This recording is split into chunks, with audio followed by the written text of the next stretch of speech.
Hi there, folks, and welcome back to Nippon Trading International's Japan Real Estate Podcast. I'm your host, Ziv Nakajima again, and this podcast is brought to you, among others, by Emil Gorgis of realestate.jp. He's a Tokyo real estate agent who specializes in serving international or mixed nationality families who are looking for the perfect family home. So Emil's an Australian. He's been living here in Japan for over 2 decades now, and for about half of that time, he's been buying, selling, and managing real estate properties in Tokyo on behalf of his own family and a great many happy clients. And he also acts as a mortgage broker on behalf of his clients. So he's got dedicated loan officers in many of the Japanese mega banks. And if you're a regular listener of the podcast, you probably already know him from our JREP, the Japan Real Estate Experts Panel sessions, which means that you're already aware of the fact that the man is an absolute fountain of wisdom on all things related to real estate in Japan, and in particular to family homes, the greater Tokyo metropolitan area, and mortgages. And most importantly, he's incredibly generous with his time and advice, which he's more than happy to provide at no cost or commitment to anyone asking. So if you've been thinking about buying your home in Tokyo, but you've been sitting on the fence for a while, or you just want to have a chat in English with a real expert, drop him a line on sales@realestate.jp. Hit him up today and start exploring your options. All right, so for today's episode, this is another call with yet another potential client. Hope you're not getting tired of these by now. And this one was a lot of fun for me because, as you'll be able to hear in a moment, Sunny, that's his name, knows his stuff really well. Not only Japan, he's married to a Japanese spouse, not only Fukuoka City, which is the main focus of our conversation, that's where his wife is originally from, and it's a city that he regularly visits, but also because he's already owning and investing in properties elsewhere in the world. And so we talk about purchasing properties in Fukuoka City, and he's actually in the market for a few things: a property to be used personally when they visit, investment properties, and also the potential to set up a fund for Singapore buyers, which he could then potentially leverage for potential financing from Japanese lenders. So we talk about a lot of stuff. Firstly, about property sizes, what works for investment purposes as opposed to personal use, houses versus condos from the same perspective, how loans work in Japan, both on a commercial and individual capacity, and then more meta stuff, price trends, yields, locations, buying secondhand versus constructing a new property, and of course also a fair bit about who we are at NTI, what services we provide, how much they cost, what the difference is between us and realtors, and how people can draw on our expertise and support even when they're purchasing on their own. And then we finally chat a little bit about the fund or the joint venture company idea. How would that work? How much would it cost to set up? What would be the best corporate structure, both from a financing and tax perspective?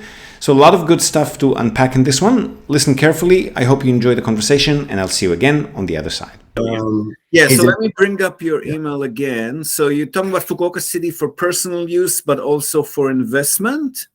Yeah, so my agenda is primarily to find a sustainable unit in Fukuoka. My concerns are kind of broad. So one is I need a single unit that is above 100 square meters built up area.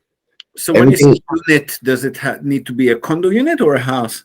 It can be either one. I mean, location is key for me. I have gone to see several units in the area where I live, which is, a very nice area in terms of it's about 10 to 15 minutes walking distance from Hakata Station and about 25 minutes from Tenjin Station. So I'm kind of like right in between. But it's a rental unit. I've gone to see, there's a property company called... several property companies. One of them is called Show Flat or something like that, Open House. Yeah, it's called Open House. Okay. It's I think a large property company. What they do is they buy individual derelict homes. So they buy the land and then they break it up into 2 units and then they build 2 3-story walk-up units, right? So these units are just way too small. I mean, you're talking about 4 bedrooms, 85 square meters, 3 floors. It's not sustainable. So I'm looking for something that is livable, comfortable. 3 floors, you'll be running up and down all day long. Oh yeah, and it's dangerous and not sustainable. As you get older, it doesn't become a livable asset. Or drunk, I can imagine. Well, booze is cheap in Japan, so yeah, that happens a lot. Okay. Yeah. So that's my first thing, right? How do I find a suitable place that is above 100 square meters of livable space? To right? purchase or to rent? To purchase. And you're buying in cash, right? Yeah. Also, all property companies would be happy to sell a property to you in cash. The problem might be the cultural differences where somebody like us comes in, but the properties are out there. It's not like it's hard to find. Question is, what's your budget? I mean, ideally, I would like to stick to $500,000. If I'm forced to go above that, I don't think you would be in Fukuoka. But I mean, if you're buying in, right on Momochi Beach in those towers, then maybe. But otherwise, yeah, it shouldn't be an issue. My friend just bought I think, brand new one that's about the type you're describing in Island City. Are you familiar with Island City? It's like a big residential development near Kyudai, one of the Kyudai campuses in Higashi-ku. And there, I mean, but he bought serious, luxurious tower living kind of thing. And even that, what I think about 300,000 brand new. So that's fantastic. Yeah. Yeah. So in the center of the city, if it's brand new, maybe 500,000, but you're not looking for brand new, are you? It doesn't need to be brand new. So my assumption is that brand new is that there is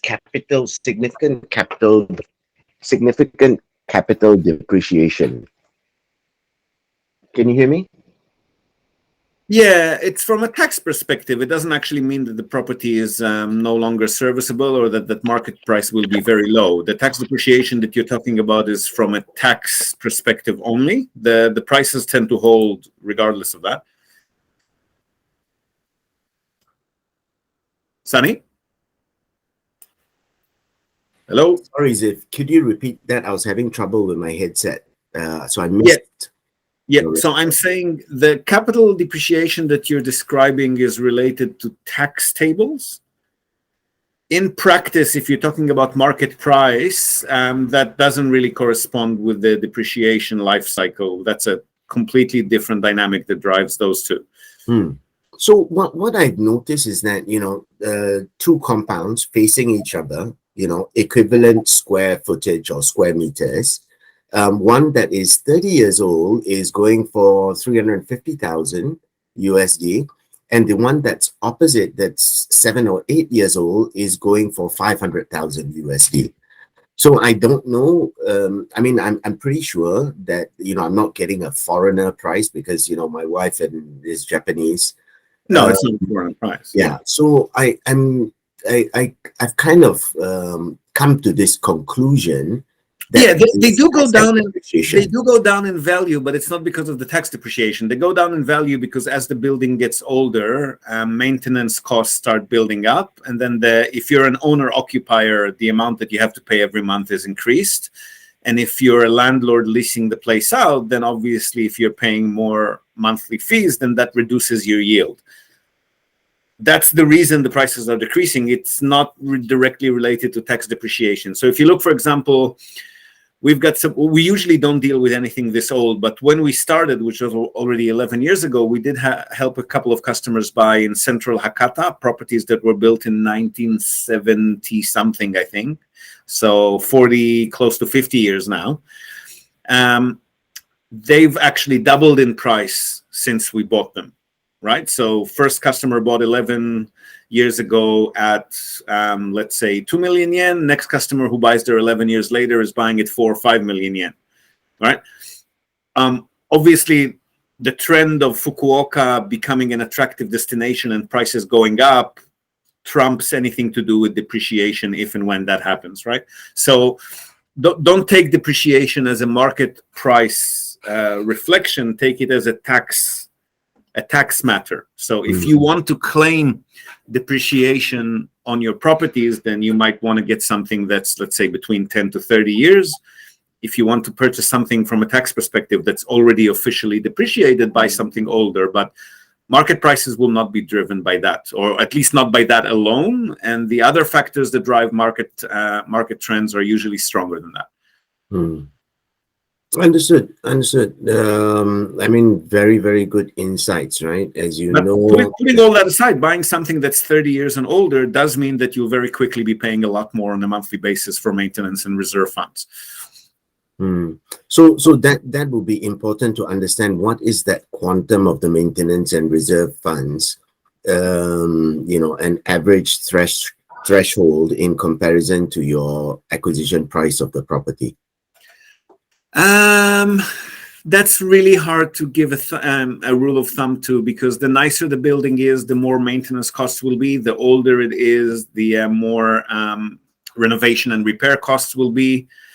The bigger it is, it might have more elevators, which also, we've seen some properties where you're paying $150 a month, and others where you're paying $300 a month, and they're not necessarily related to size and location. It's more related to how fancy or how old the building is. So I can't give you anything clear on that. We'll just have to look at them case by case. But in terms of your opinion, your extensive expertise in the Fukuoka or the Japanese market, how do I get involved? How do I purchase something and at least give myself a guarantee, somewhat of a guarantee of principal preservation, with the potential upside of capital gains on the valuation of property going up? Well, the first step for that would be location, for sure. Fukuoka has been doing very well capital growth-wise, but only in central suburbs. The outer suburbs have gained in value, but not nearly as much as the central ones. So that's the first one. The second one would be, I would buy something that's young enough so that when you're considering reselling it within, let's say, 7, 8, 10 years, it hasn't reached 40 years of age yet. So as long as you resell up to, let's say, 35, 34 years of age, you've got a much higher chance of preserving your capital. If you're selling older than that, that's getting into, investors at that point will be thinking about everything that I've just mentioned earlier, and then they will want to see the price reflecting that. Understood. So one of the things that just popped in my head when you said that is that there is a 40-year threshold. And that 40-year threshold might be. I mean, it's a moving goal stick. Don't take it as. No. I know. Just so 40 years. I mean, not carved in stone, but it's kind of like a guideline. So if 40 years is a guideline of capital depreciation of the property asset, then perhaps buying a couple of 40-year-old 2-bedroom units and then just renting them out, as long as they are in ideal locations in Tenjin or Hakata, might be a good move. I wouldn't do that because, again, you can't really clearly estimate how quickly and how high the building fees will have to go up, number one. Number two, at around 40 years of age is when developers start sniffing around and trying to buy the building from under the owners. And in Japan, that's not a really attractive prospect. It can be in some very rare cases, but most of the time, because the owners of properties in that unit are not necessarily going to be experienced investors or real estate savvy, so it's easy for the developers to run scare tactics and say, the building is getting really old. If you don't sell it to me at this price, you're not going to be able to sell it at all in 5 years. And they take their time. Sometimes they'll worm their way into the owner union by buying 1 or 2 units at a reasonable price and then start having votes on the owner union and being able to talk to people more. So within a period of 5-6 years, they will often be able to convince the majority that they need, which is about 80%, not about, exactly 80% of owners. So if you bought the property 5 years ago, you haven't really made that much in rental income to cover for the potentially reduced price that you'll have to sell it for. Yeah. So I think you've made another very, very good point, is that the property market in Japan is not as savvy as it is in other places. So the parallels that I'm taking are, of course, to North America and, primarily to Singapore, and I think Singapore is Singapore is obsessed with property. absolutely, absolutely. Yeah. But I mean, if you just take 50% of the Singapore equation, I think that's the equation for Fukuoka. Yeah. If you take 50% of the San Francisco and the Irvine, California, Southern California, that will be the parallel to Fukuoka, because it's turning out to be the tier one secondary city, right? Correct. So it's still ample land, still huge potential for growth. The mayor is a rock star, and has been that way ever since he came into power. He's doing a lot of great programs with the startup program, and Tenjin Bank is actually no longer just a story or a fairy tale. It's actually being executed. Slowly. So I've seen the Fukuoka market, and I've engaged with, of course, the leaders in the City Hall for more than a decade, and in and out of Fukuoka for 25 years. And, damn, I wish I had acquired land assets even 10 years ago. Now, if you've been following this podcast for a while, and in particular our JREP sessions, you're probably more than familiar with Blanca Kobayashi of Arc Reform.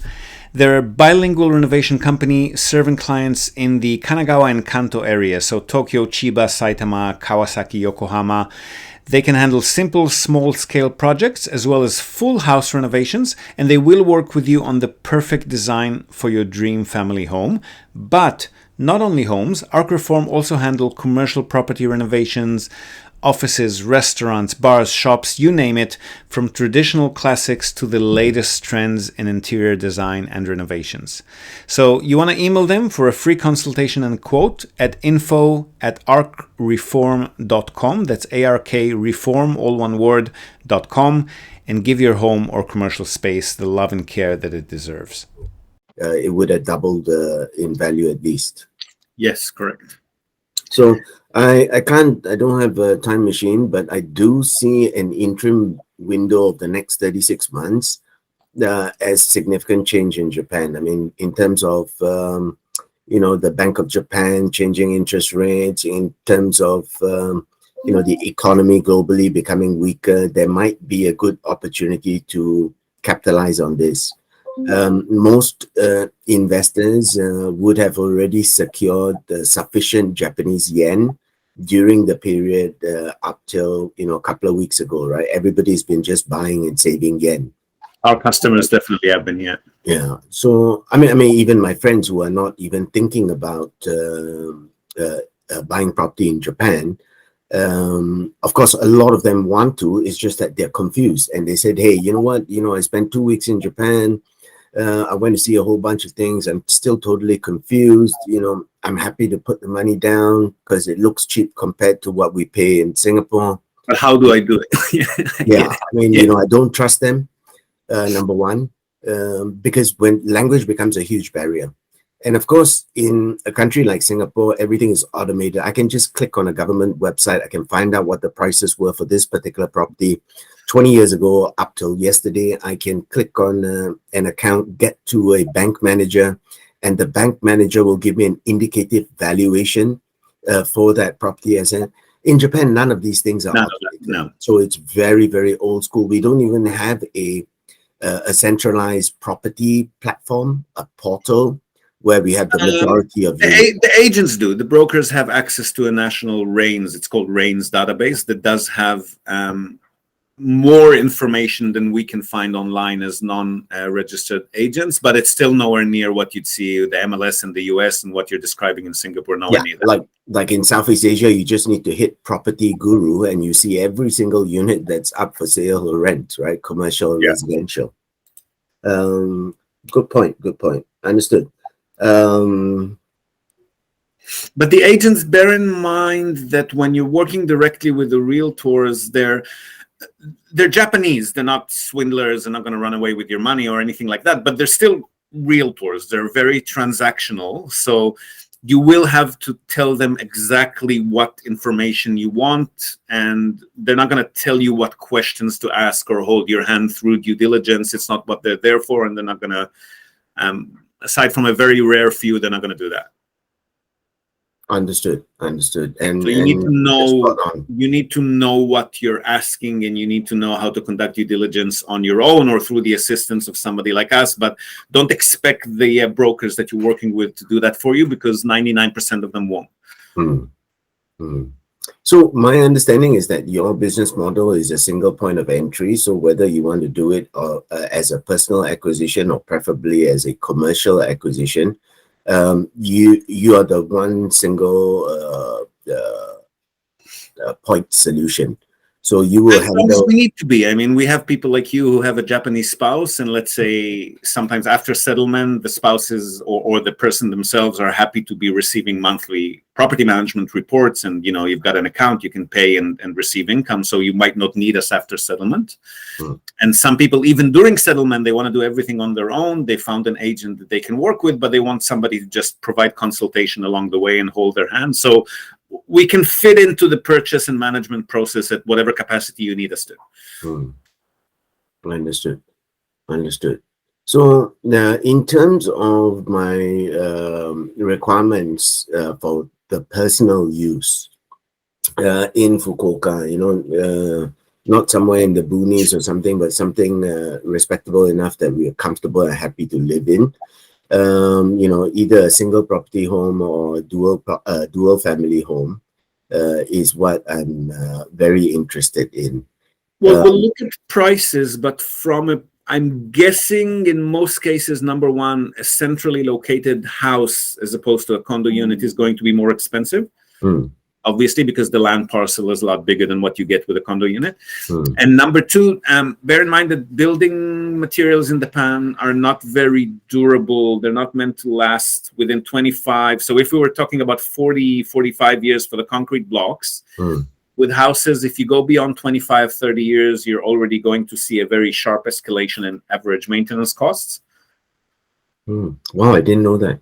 Yeah, they're quite flimsy here, and there's a bunch of reasons for that. But they're just, aside from some custom ordered constructions, which are concrete or brick, most of them are just flimsy wood or steel framed wood at best. So if you want to keep tabs on your monthly costs, maybe a condo is better. But if you're in the mood for a house with a yard and a bit of distance from the neighbors, then we'll help you get whatever you want to get. Yeah, I mean, I'm open to both. It can be one at a time, or it can be both at the same time. But you need two properties for personal use. Yeah. So what we're trying to do is to, my wife is very close to her family. And I'm not in Japan most of the time. So what we're trying to do is if I decide to buy a condo unit, I'm going to buy 2 units, so that they can always live together. The other proposal, close to each other, walking distance to each other. Walking distance, that's correct.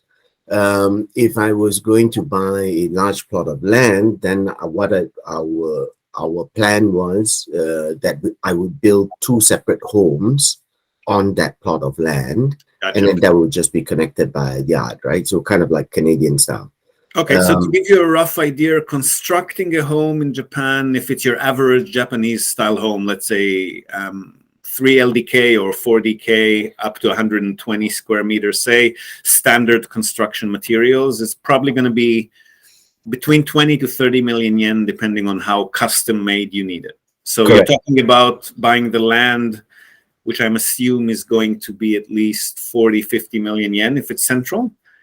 And then constructing 2 houses there for, let's say, 25 million each. Correct. Yeah, that's correct. So we did go and see a couple of these construction companies where they have, ready built models. And then obviously you can customize the models a little bit, and then they'll come and basically drop ship a home there. It's earthquake proof and blah, blah, blah. So I think that is kind of like the simple solution. Was it cheap too?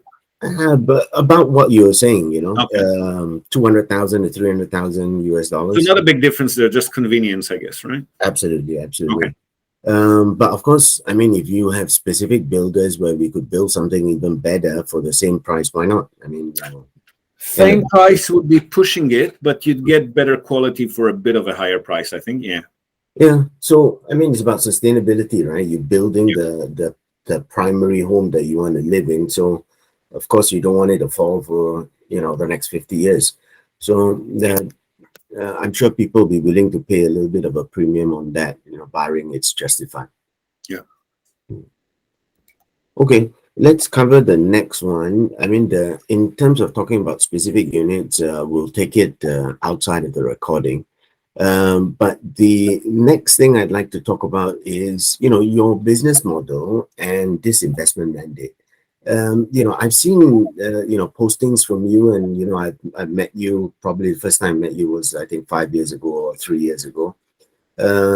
Unfortunately, I was not committed to doing acquisitions in Japan as much as I am now. I suppose I'm motivated by the fact that I've accumulated too much yen and I got to do something with it. Yeah. So, what's this whole business model? I mean, do I get I've seen units that are, this is 50,000 and it's amazing. It's a palace, and the minimum investment for returns is 4% or something yield, and it's just 50% entry points. I mean, for me to go and put together, you've been paying attention. Yeah. For me to go and put together like 50 people just out of the Singapore network to say everybody put in 50 grand, we're going to have this new co in Japan, and this new co will then be the owner operator, and everybody gets a yield back from that company based on the number of shares that you acquire. But I mean, the quantum and the returns, nobody can guarantee, but there must be a justifiable range, right? After tax profits, right? Because most of us are illiterate in terms of what's the cost of establishment and maintenance of a Japanese co, right? I mean, in Singapore, anybody can open up a Singapore-based company for anywhere between $50 to $5,000 within 72 hours. Yeah, so same here in principle, but number one, it's not within 72 hours. It usually takes about 2 weeks.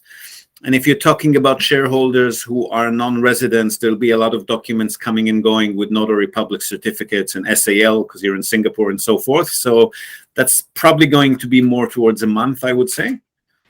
Yeah, so one way I thought of bypassing these kind of issues was to create a new co in Singapore from which the investors invest. A lot easier. Yeah, and also you wouldn't need to pay the minimum corporate tax that companies established in Japan need to pay. So as long as you're not making a taxable income, you'll save yourself like $700 a year or $1,000 a year or something of that sort.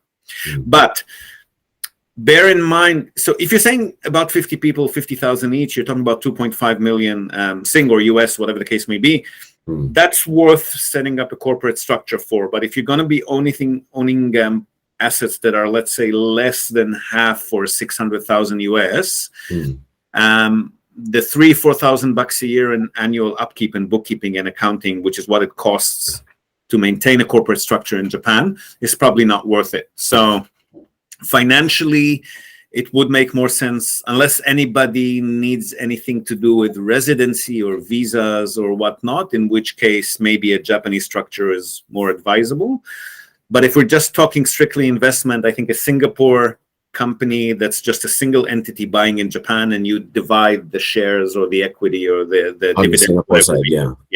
That would be a smarter thing, right? So that this particular Singapore company has a wholly owned vehicle in Japan, and therefore it gives the you don't need the vehicle in Japan. The Singapore company can own the properties directly. Oh, is it? Yeah. And there's still, you mean you Completely get all normal the purchase, taxation, full legal recourse. Taxation is corporate tax, same as any Japanese company. There's no difference.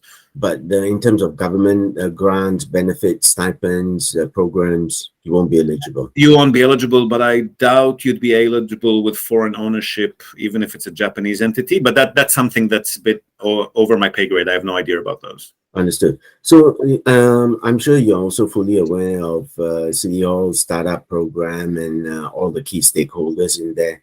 I know that they exist. I met a few of them. We're not in touch because on the few occasions that I did have customers who needed their support, to be honest with you, they were not very forthcoming. And I hear that's improving, but you have to be directly in touch, like you said, with decision makers. Just going to the next startup cafe and that's a waste of time. Not going to work. Yeah. So for me, I mean, I am in direct communication with the senior management, the C-level there. But yeah, I mean, you're right. When it comes to Japanese, kind of brainstorming a program out doesn't exist. You got to literally give them point 1 A B C D E F G and say, yes, no. So, and it has to be top down. You can't convince the people on the ground to start it. It has to be dictated. Absolutely. Yeah. Absolutely. Okay. Again, we can take that discussion further separately, perhaps over coffee. Yeah. All right. Were there other things that I wanted to cover in the email? You were asking about how we work, I think. What's our business model? Yeah, that's correct. Yeah. So we're basically, as you already know, we're not a real estate agent. We're not a property management company. We're a proxy of the buyers, right? So we represent you or the company or whoever it might be in Japan, whether you're resident or not. We're the single point of contact in English, and then we utilize those third-party entities to do the work, right? So we work with the realtors, with the building management company or the property management insurance company, what have you. We hook you up with an accountant, and then once you give us permission, then we just provide them with your documents, so you don't have to be involved in the provision of documents and the tax filing and all of that. And we charge separately as well. So first-time customers need to pay us our fee in advance of the purchase. And then we credit or debit, depending on what the end price ends up being, post-settlement. And then from the second purchase and onwards, you can just pay us on settlement. Okay. So let's get into the nuts and bolts of that. Yep. The first thing is, in terms of these property investments that you recommend, what is the north and south of the yields that you can expect after tax per year? Are we talking Fukuoka City specifically or Japan-wide?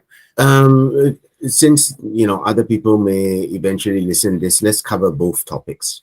Okay. So in Fukuoka, so when we're saying, are we going to be buying mostly entire buildings, mostly individual units? I wouldn't recommend houses. You mentioned about 50 times 50, so that's about 2.5 mil. That could probably get a reasonably central, reasonably not small, maybe medium-sized building in one of those locations. It's a very safe and stable asset. If it's mixed commercial, it's got a bit more diversity in tenant base. It's a good investment, but it would at most maybe make 3.5, 4% before tax. Before tax? Before tax. So after tax, maybe call it 3.5 or 3. If we're lucky, maybe 3.5 to 4.5 instead. So where are the highest yields? The highest yield that I can get in Fukuoka these days would be for either individual units or slightly smaller buildings, let's say up to 2 floors, up to 8 residential units, no commercial. Those could go up to 6 point something at best. We interrupt this broadcast to tell you about Tokyo Family Stays. They're a short-term rentals company in Tokyo, and they offer a home away from home experience, which is just perfect for remote working, quarantining, if that's still a thing, or if you just need somewhere quiet to get away from the world. They offer a variety of options for families, corporate relocations, or even if you're simply transitioning between homes in Tokyo. The properties are super comfortable, tastefully furnished, fully equipped with all amenities, and they accommodate up to 10 people. So really the only thing you'll need to bring with you is your toothbrush and maybe a change of clothes. They come with fast unlimited wireless internet, dedicated workspaces, and fully equipped kitchens, and they're just a delight to stay in. Fantastic alternative to Japanese business hotels, which if you've ever stayed in one, you probably know they're tiny, they're noisy, fine for a night or two if you're on your own, but longer term or with a family, you'll probably feel you're in a jail cell very quickly in a Japanese business hotel. So if you want to give yourself a sense of space and freedom by renting a real home, with comfortable Western beds, including all the necessities like baby bedding, children's toys, high chairs, etc., you definitely want to reach out to Tokyo Family Stays. They've been at it for over a decade. They're a fully licensed minpaku or short-term stay operator. And as a special bonus for our viewers and listeners, they're also throwing in a breakfast basket upon arrival for anyone who books and mentions the Japan Real Estate Podcast or NTI. And not only for guests, if you're a property owner, you've got an investment property that you want to tweak for higher profit, or a holiday home that you want to rent out when you're not using it via short-term stays, drop them a line today, see how they can help you maximize your property's income.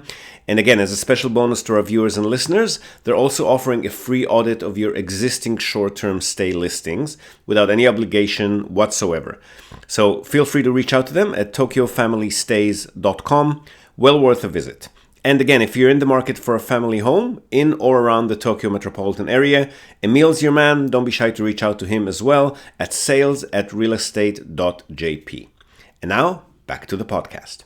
And those are interesting to me as well, because, you know, when you say like 2 floors or up to 8 floors, something that comes with the land title, right? Yeah, everything comes with a land title in Japan. Yeah.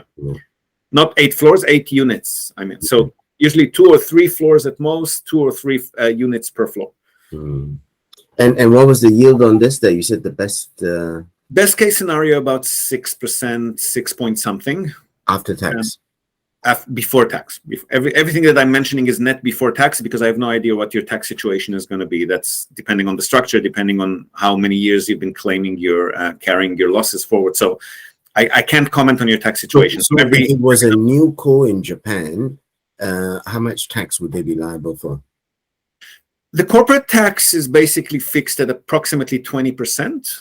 Let's call it between 20 to 26, depending on the amount of capital, the size of the company, size of the income, and so forth. But with a company, you can carry a lot more costs, and you can carry them forward longer than as an individual. So as an individual, you're limited to 3 years carrying of losses or costs, like purchase costs, setting up the company, or what have you. As a company, it goes up to 5 years. And there's more that you can claim. There's more people coming in and out of Japan. They could each have like a spouse or a relative that's supposedly working on the company and getting paid something. So there's just more claimable deductions with a corporate structure. So the best thing for small ticket items would be to set up a local Japanese new. Doesn't need to be local. Again, for that purpose, it can be a foreign company. Can be a foreign company. That's all claimable as well. Okay, and the other thing that I was thinking about is loans. So in terms of the Japanese context, it's global knowledge that it's the cheapest loan set in the world, barring, of course, you might have to buy insurance on that loan in order to secure that loan. Also, some of the hardest ones to get for non-residents, unfortunately.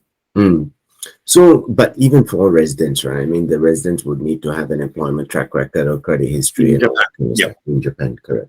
Yeah. So, I mean, the company could have an employment track record, and if you could do something like, I don't know if that's feasible in your situation, but if you do something like put your maybe wife as the representative director of the company, and she's a Japanese resident, it would be down the track, it would be a lot easier to get loans because the representative director is a Japanese national and they can co-sign on the loan. It makes it a lot easier for the lenders to give it. Yeah, but I mean, she doesn't generate income. I mean, she doesn't work, right? So how would she qualify for? Well, if she's representative director of the company, she's assumably going to be getting some kind of salary on paper, right? Correct. Hold on there. For that, though, it might be better to definitely better to establish the company in Japan. And what lenders will be a lot more open to that if it's a local entity. So what would be the guaranteed quantum that minimum down payment versus to get the loan? Would it be 30%, 70%, 50%? Usually 20 to 30% for investment loans. If the company has a significant track record and it's very very profitable, then they would consider up to 100%, 110 including closing costs, or 105, whatever it might be. But you would need, again, similar to an individual, you will need to show them that you've been alive and active and profitable for a good few years. So because for the first 5 years, again, you'll be claiming as much as you can from purchase costs and so forth to minimize your taxes, that's probably only going to be feasible after 6-7 years or so. That's when you'll start accruing taxable income, and that's when they'll start considering you. Or you could just not claim anything and try it after a year or two, but that doesn't make much sense financially. Yeah, so I mean, I'm thinking that as long as each property to be purchased is financed above 50% in cash, then the banks would be more amenable to cover the loans. This will just allow you to spread your capital to purchase more. It would, but they'll still need to see the company has been in existence and profitable for a while. Okay. So.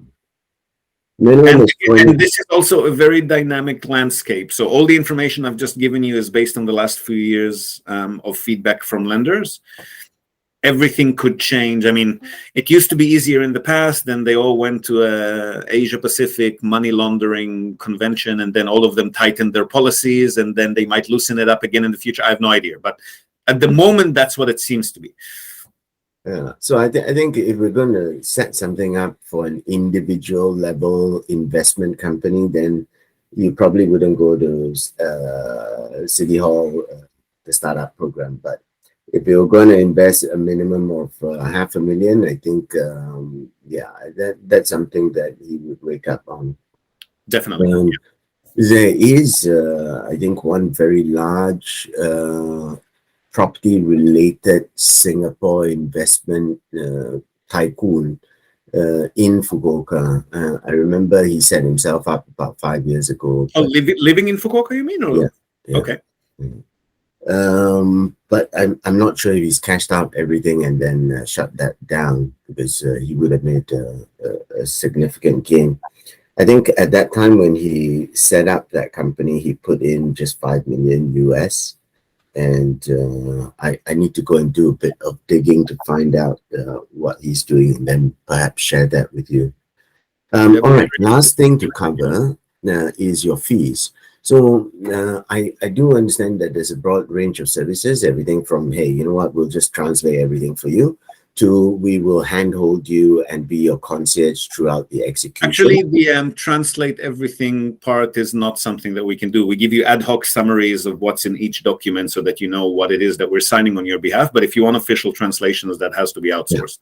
Yeah. Outsourced, correct. So in terms of your fees, if you were to handle a turnkey transaction, that means everything from identify, secure, due diligence, and doing the entire settlement.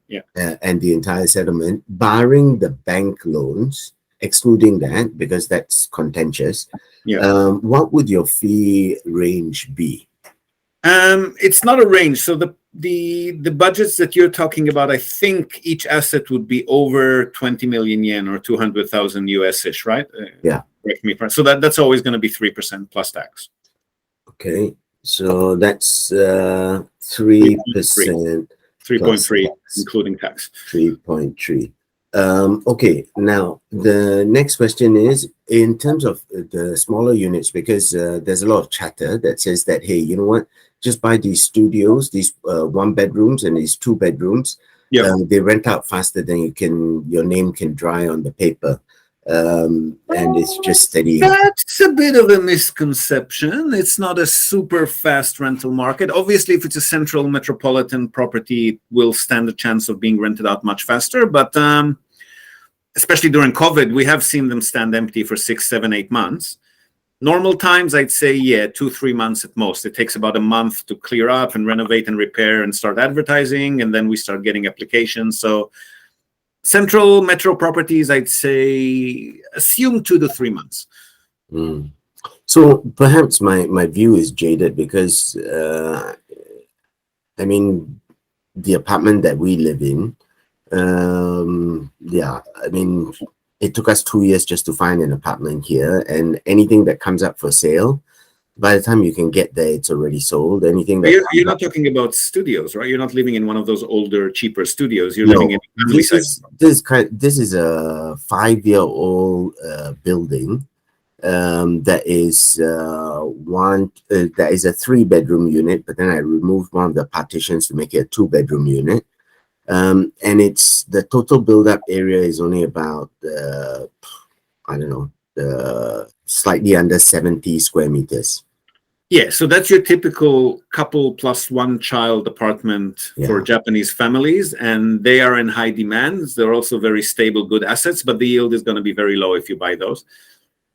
Oh, it's going to be low? Low, yeah. Okay. The smaller, cheaper ones are a lot better on the yield.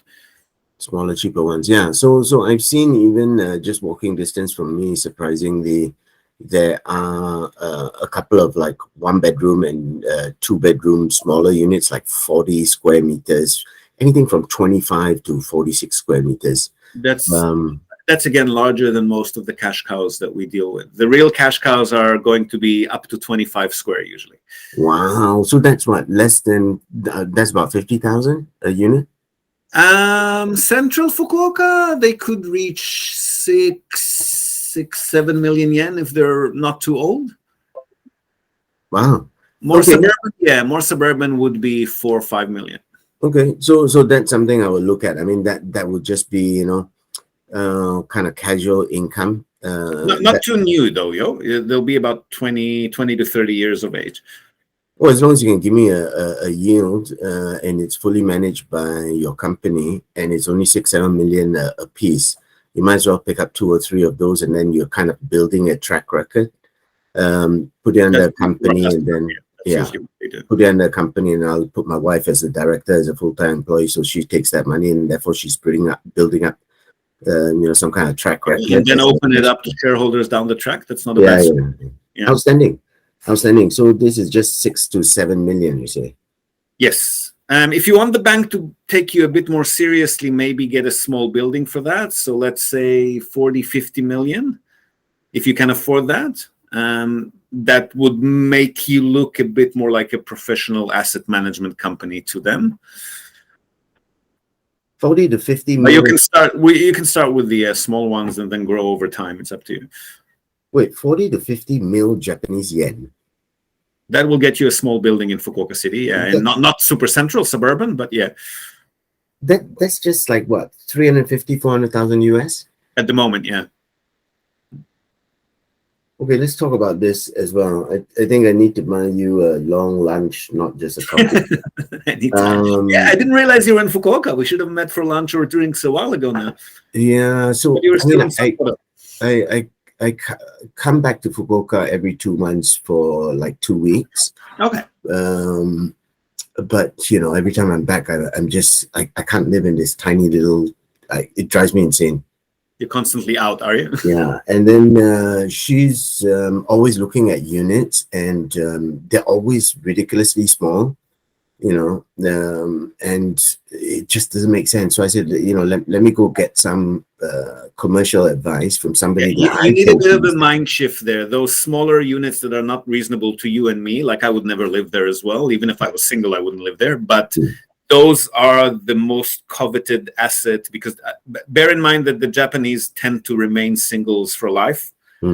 So they're single when they go to university. They're single when they join a company. If they're lucky, they might get married and have 1 or 1+. But a lot of them remain single until they die, kind of thing, right? And those are the units that they live in, those up to 25 square. Correct. So for me, all that stuff is fine as an investment vehicle, but not as a personal asset to live in. Oh shit! No. Of course not.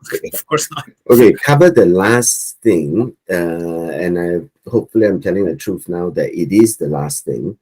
That miraculous one that you sent to me, this German guy just put in 50 grand and look at this amazing property. Yeah. And it looked like he owned, it was at the top of the mountain and he owned the whole thing. And to me, that was like, hey man, if for 50 grand, I have a permanent log cabin style vacation. On Fukuoka onsen water too, but that's a resort property. So that, again, that comes with about $200 a month on average, 250 of resort management fees. Yeah.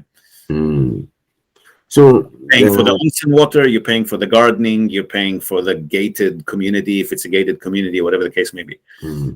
So these are like I said, right? A lot of people are sitting on spare Japanese yen right now. So these are things I would like to consider that, you know, if there was a real strong value proposition, I would love to get like a beautiful log cabin in the middle of nowhere, not too far away from Fukuoka. I mean, we do have... When you say value proposition, what do you mean? Because you can't rent these out. If they're on resort... No. Not for rental. That's good value to purchase, you mean? Holiday home. So I bought it in 2022, and you know, 10 years later, me and my son still go there, and we love to just live there. Or I could permanently live there. That's not a problem, right? That would be amazing. I mean, if you could do that for 50 grand. I mean, a beautiful log cabin in Wyoming probably will cost you 600,000 US. And then if you get it for 1/10 of the price in Japan, why not? Yep, absolutely. Okay. Thank you very much. I think you've covered a lot of things. And I'm going to stop the recording now so that we can cover the specific assets that I want to discuss. Yep, go for it. So there you have it. Again, really good savvy chat with someone who knows his stuff very well and also listens, which always tends to generate the best results. Hope you found as much value in it as I did. Now, before we go, we're also, as always, going to tell you and also link to our other sponsor's website. That's Hiroshi Shimizu, immigration lawyer and administrative scrivener. If you're thinking about moving here on a more permanent basis, or you're already in Japan on some sort of a temporary visa and you want to switch to a longer term or permanent one, or if you're considering setting up a local company or a branch office of a foreign company and you've got any sort of business or visa related inquiries, or even if you just want to find out what your options are on any of these topics, feel free to contact Hiroshi Shimizu. You can find him at japanimmigrationexperts.com, and he can help you set up a company, apply for any kind of visa, or just provide you with the best advice and extremely affordable consultation related to these topics. And he's already done that for many of our listeners. So feel free to reach out to him. Again, that's japanimmigrationexperts.com, and you'll be well on your way. And that's it from us for today, folks. Hope you've enjoyed this episode of the Japan Real Estate Podcast. Do share it with your networks, and please let us know what you think. So leave us a short rating or review on the iTunes Store, on Spotify, or just drop us a line in the comment section or wherever you might have found this episode. We love hearing from you. Hope to have you with us again next time, and until then, have a great day or night ahead. Yoroshiku.